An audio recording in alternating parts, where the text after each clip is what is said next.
உலகை எழுப்பும் ஞாயிறு அங்கே குடியிருப்பான் அவன் ஆனை முகத்தனின் அடியவர் மனத்தில் ஒளியாய் வந்து கொலுவிருப்பான்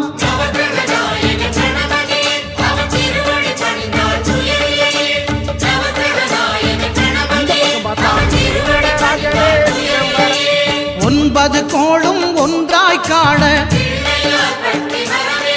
அங்கு கற்பகம் என்னும் கடவுளின் மெய்யில்